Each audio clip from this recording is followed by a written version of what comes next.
Em geral, caem em 3 questões de direito internacional e elas variam desde o direito internacional público a diversos aspectos do direito internacional privado e assim por diante. Então é sempre uma aposta aquilo que eventualmente pode cair na prova. Hoje é a véspera da prova, então não é dia de estudar mais direito internacional público ou privado, tá? Infelizmente, porque por 3 questões não vale a pena vocês despenderem o tempo na casa de vocês para essa parte da prova, mas vale a pena prestar atenção, porque eu quero que vocês façam hoje aqui o seguinte, não precisa anotar nada, mas eu quero que amanhã na prova vocês lembrem do que o Daniel falou para vocês, se tiver alguma dessas questões que a gente vai ver agora, tá? Uma vantagem da última prova, ou dessa prova em relação às anteriores, é que dessa vez a FGV e a OAB, elas divulgaram a banca que preparou as questões, né? Então vocês viram lá num comunicado que aparece no site da FGV, a banca que vai aos professores que elaboraram as questões de direito de todas as áreas, especialmente da área de direito internacional, que é o nosso enfoque agora.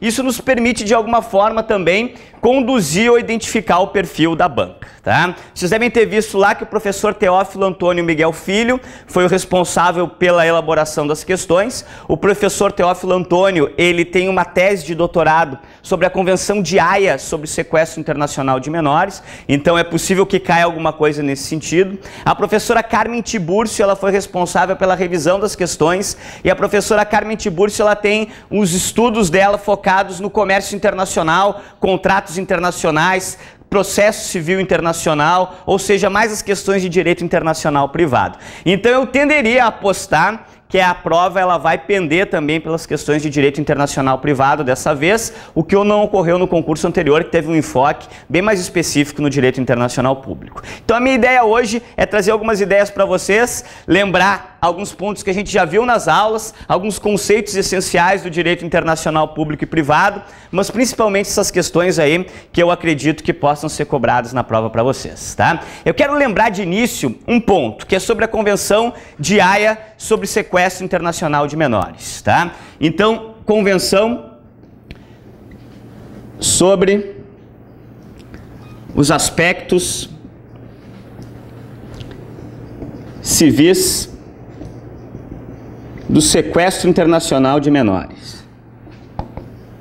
Pouca gente dá atenção, muitas vezes no estudo, a essa convenção, mas como há essa vinculação aí da banca à elaboração das questões e o elaborador das questões fez a sua tese sobre a Convenção de Haia sobre sequestro internacional de menores, acho interessante então a gente ressaltar alguns aspectos disso aqui, tá? Vamos começar pelo seguinte, então a Convenção de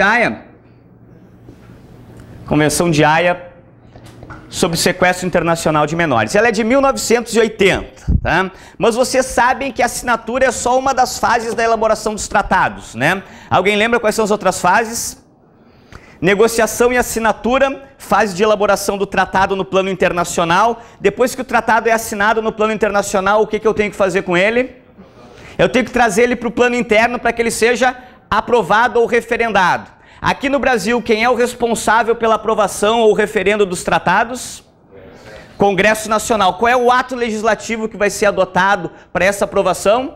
Decreto legislativo. Então, o tratado é aprovado por decreto legislativo do Congresso Nacional. A partir do decreto legislativo, o tratado já entra em vigor internamente e ele já é plenamente aplicável? Ainda não. 2 outras fases. Internacional, ratificação. O tratado precisa ser ratificado no plano internacional para que ele possa produzir efeitos em relação àquele Estado. E internamente, qual é o último e derradeiro ato para que o tratado entre em vigor? É a promulgação. E o ato normativo de promulgação é um decreto, ponto, ou o decreto do presidente. E na Convenção de Haia não foi diferente. O decreto que promulgou ela foi o decreto 3413 de 2000, tá? 2000.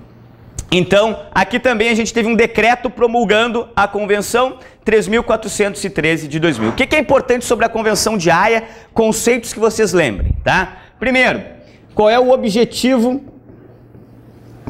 da Convenção de Haia? A Convenção de Haia sobre sequestro internacional de menores, ela gira em torno da ideia do princípio da proteção ao menor, do melhor interesse da criança e do adolescente. Então esse é o princípio que vai de alguma forma nortear a Convenção de Haia sobre sequestro internacional de menores. O grande objetivo da Convenção de Haia é proporcionar um retorno rápido do menor. Então o menor ele é retirado do seu país de residência, eu tenho violado o direito de guarda ou de visitação, e nesse momento em que o direito de guarda é violado, eu tenho que retornar o menor o quanto antes para o estado onde ele reside. Então, retorno rápido do menor ao estado de sua residência habitual, tá? Retorno rápido do menor. O que mais? O objetivo da Convenção de Haia é proteger os direitos de guarda e de visitação. Então aqui é importante, tá? Direito de guarda e visitação. Pense a Convenção sobre o Sequestro Internacional de Menores nesse sentido, tá? Nós temos pais que residem em países diversos e eu tenho um menor envolvido nessa situação.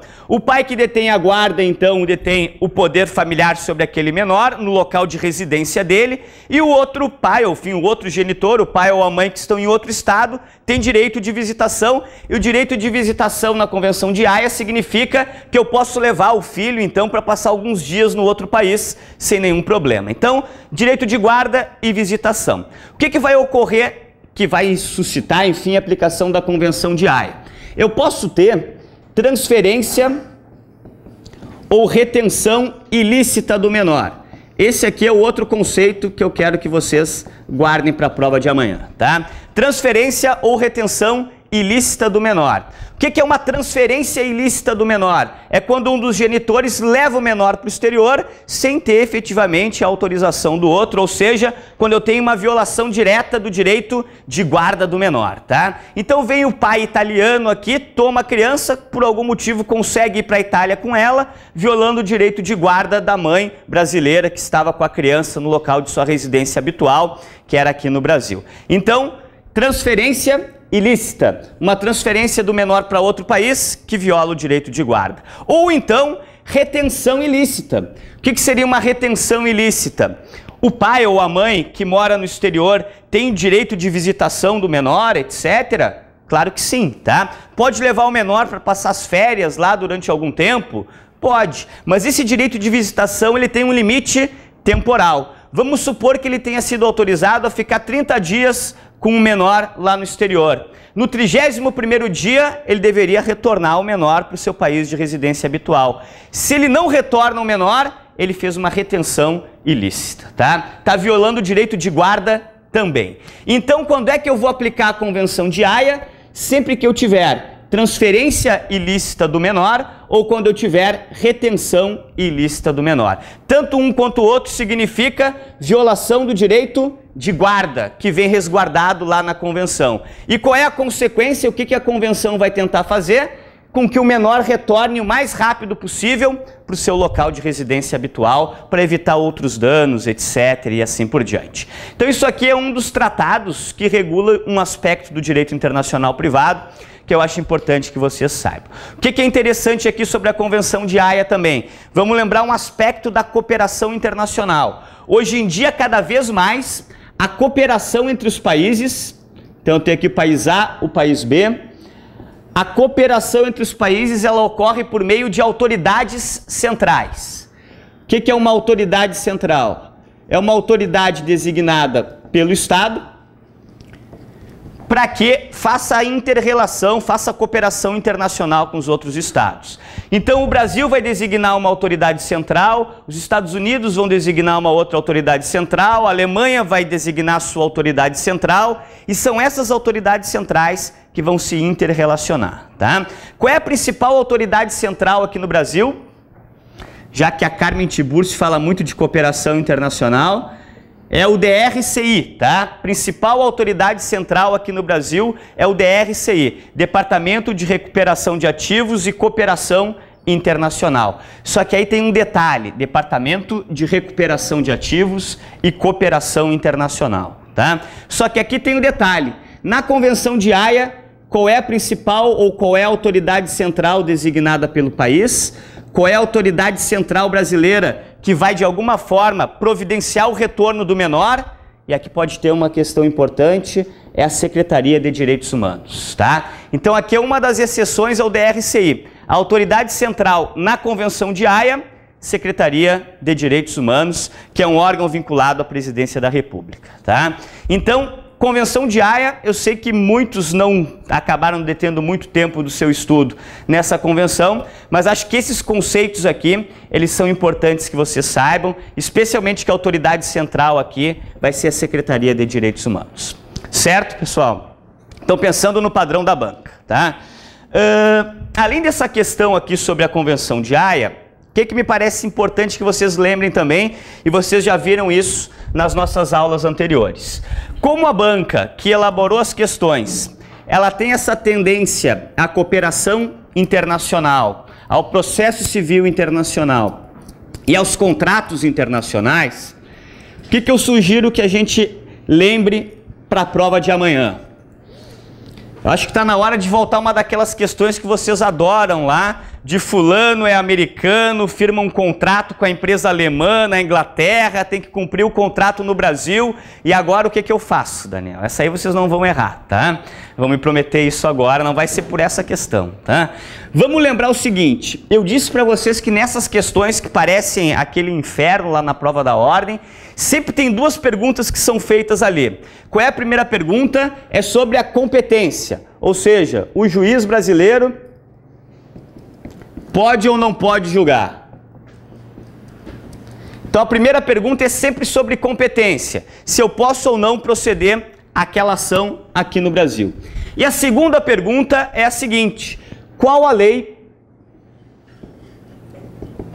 aplicável? Ou seja, qual a lei que o juiz vai ter que aplicar? Então a questão ela sempre tem aquelas duas perguntas incluídas dentro dela. Primeiro, se o juiz brasileiro pode julgar. Segundo, se ele pode, qual a lei que ele vai aplicar. Vocês lembram que é possível que o juiz tenha que aplicar o direito estrangeiro aqui no Brasil. Então isso aí não é mais mistério para ninguém. As regrinhas sobre competência, vocês lembram que estão lá no artigo 88 e no artigo 89 do Código de Processo Civil. Artigo 88 do CPC, ele traz regras sobre a competência relativa do juiz brasileiro, ou seja, eu admito que o juiz brasileiro possa julgar, ele tem competência, mas outros países também poderiam julgar aquele mesmo caso. 3 hipóteses do artigo 88, vamos lá, me ajudem a lembrar.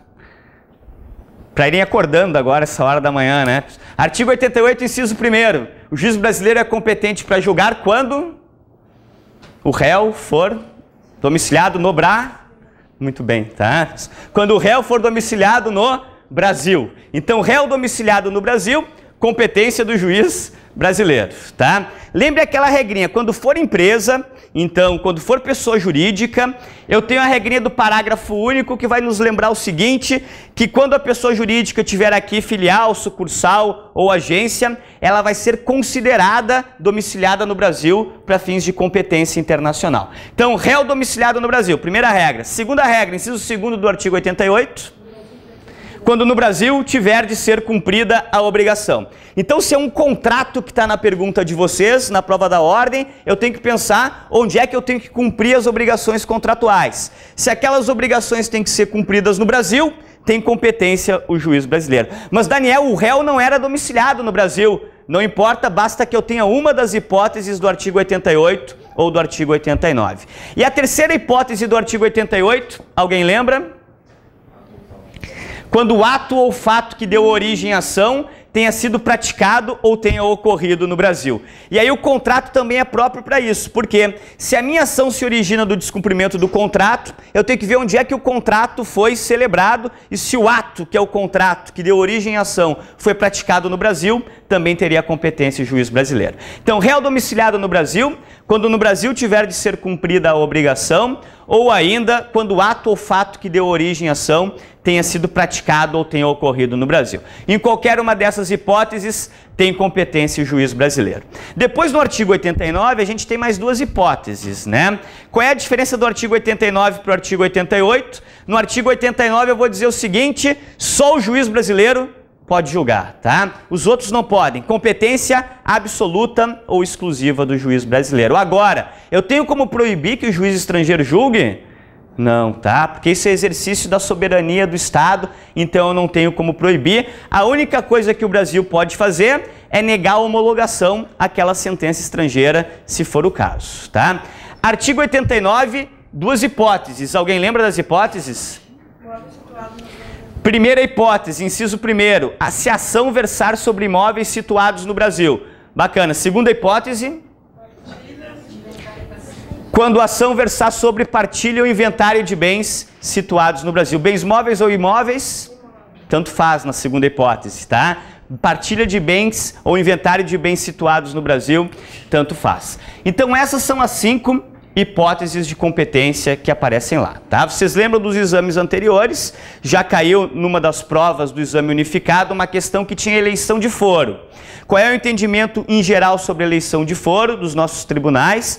Quando o foro eleito é o estrangeiro, o STJ vai dizer que não afasta o artigo 88 e 89. A cláusula ela é válida, mas ela não é suficiente para afastar o artigo 88 e 89. Igual tem que botar os olhos nesses 2 artigos. Se a eleição de foro escolhe o Brasil, aí em princípio estenderia a competência do juiz brasileiro também para essa situação da eleição de foro, tá? Então cuidado com essa cláusula de eleição de foro. Quando a gente fala aqui em competência, eu acho sempre interessante ressaltar também, até pelo perfil da elaboração das questões, a questão da arbitragem, tá? Vocês sabem que no comércio internacional, especialmente, a arbitragem ela é muito utilizada. E a arbitragem é um mecanismo de solução de controvérsias que afasta o caso do Poder Judiciário, tá? Vocês lembram lá da arbitragem que basicamente eu tenho que ter um acordo de vontades. Para que exista arbitragem, para que um caso seja submetido à arbitragem, necessariamente as partes têm que estar de acordo, tá? Elas têm que estar de acordo. Esse acordo das partes na arbitragem é chamado de convenção arbitral ou convenção de arbitragem.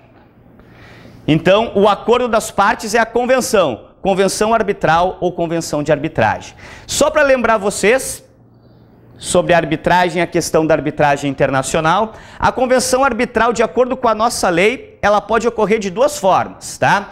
Conceitos que vocês têm que lembrar. Cláusula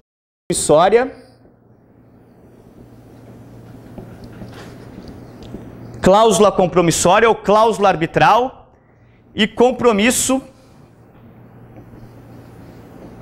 arbitral. Então, cláusula compromissória ou compromisso arbitral. Qual é a diferença de um e outro? A cláusula compromissória, ela está no contrato ou instrumento anexo antes do conflito surgir. Então não tem nenhum conflito ainda, está todo mundo feliz, assinaram o contrato, aperto de mãos, abriram o champanhe, etc. Está todo mundo alegre, está lá a cláusula compromissória. Se um dia houver algum litígio, vai ser resolvido por arbitragem. Então isso é a cláusula compromissória ou cláusula arbitral. Já o compromisso arbitral, ele é diferente da cláusula compromissória. Por quê? O compromisso arbitral ele é assinado depois que o litígio já surgiu, tá? Então eu estou com um problema agora no contrato, uma disputa sobre o cumprimento ou não, e aí as partes assinam um compromisso arbitral depois do litígio inicial, do conflito iniciar, para que elas possam submeter à arbitragem. Pessoal, em um ou outro caso, tá? O que é importante sobre a convenção arbitral ou convenção de arbitragem? Se mesmo existindo uma convenção de arbitragem, a parte ingressa no judiciário para discutir a questão e o réu é domiciliado no Brasil, por exemplo, o juiz brasileiro é competente? Tá? Poderia julgar o caso? Poderia. Mas ele vai extinguir o feito sem resolução de mérito. Por que ele vai extinguir o feito sem resolução de mérito? Porque existe uma convenção de arbitragem, tá? Então cuidado com isso, se tiver convenção de arbitragem, eu vou ter extinção do feito sem resolução de mérito, ainda que seja competente, tá? Vai ser competente, etc. Só que não vai julgar o mérito, vai extinguir o feito, porque existe uma convenção de arbitragem, as partes já tinham concordado em submeter o caso delas para arbitragem internacional, no caso do direito internacional privado, tá? Então, cuidado um pouquinho com isso, convenção de arbitragem e essa extinção, tá? Não vai poder ser julgada pelo judiciário. É isso aí, tá? Vai ter extinção, a menos que as partes revoguem a convenção de arbitragem e concordem em submeter o caso ao judiciário. Mas se não, vai ter que submeter ele à arbitragem. Ok? Então, hipóteses de competência, artigo 88 e artigo 89 do CPC. Uma vez que eu tenha superado isso aqui na prova, já sei que o juiz brasileiro pode julgar o meu caso, a gente passa para a segunda pergunta. Segunda pergunta é qual a lei que ele vai aplicar para resolver aquela controvérsia. E aí a gente já viu que uma das diferenças do direito internacional privado é que ele permite que o juiz brasileiro aplique a lei estrangeira. Então, é possível que seja aplicado um direito estrangeiro para resolver o caso. Daniel, o juiz vai ter que aplicar aqui o direito alemão para resolver o caso? É possível, tá? Ele vai ter que aplicar o direito americano para resolver o caso? É possível. Então, aquelas alternativas que dizem lá no exame da ordem, olha, em nenhuma hipótese o juiz brasileiro vai aplicar direito estrangeiro aqui no Brasil, podem riscar de cara, tá? É possível que ele aplique sim e que ele tenha que julgar o caso com base no direito estrangeiro. Quando a gente fala em lei aplicável, a gente volta àquela história da lei de introdução às normas do direito brasileiro, tá? Então, basicamente, a gente vai encontrar lá na LINDB, lá na lei de introdução, as regrinhas sobre a lei aplicável. E aí eu disse para vocês que são dois os grandes critérios de conexão, são dois os grandes elementos de conexão. Um deles é o domicílio das partes e o outro é o local em que determinado ato foi praticado, tá? Vamos pensar só nos contratos internacionais. E as meninas lá já começam a me abanar que terminou, querem invadir o campo já, tá? Só pensar nos contratos internacionais, só o que pode cair relacionado a uma questão de contrato, tá? Poderia cair uma questão sobre a capacidade das partes em celebrarem o contrato. Capacidade, qual é a lei que regula a capacidade? Artigo 7º da lei de introdução é a lei do domicílio das partes. Então, capacidade é domicílio das partes, tá? Qual é a lei que regula o contrato e as obrigações? Artigo 9º da lei de introdução. A lei do local onde o contrato foi celebrado. A lei do local onde a obrigação se constituiu. Então, local onde a obrigação se constituiu. E qual é a lei que regula a forma de execução das obrigações? Quando for uma forma essencial, é a lei do local de cumprimento. Então, forma essencial, local de cumprimento. Contrato, local onde o contrato foi assinado e obrigações, local onde as obrigações surgiram, e capacidade, domicílio das partes. Quando a gente fala em contrato, gira em torno disso aí a questão, tá? Certo, pessoal? Pessoal, da minha parte, tá? Muito breve hoje, eram essas dicas que eu queria trazer para vocês. Espero que alguma dessas questões acabe caindo aí na prova amanhã. Eu sei que vocês estudaram bastante, então eu desejo muito sucesso a todos. E não vale dizer depois que faltou uma questão e que essa questão foi de direito internacional, tá? Essa aí vocês vão ter que acertar lá amanhã, sem choro depois, tá? Muito boa sorte a todos e até mais.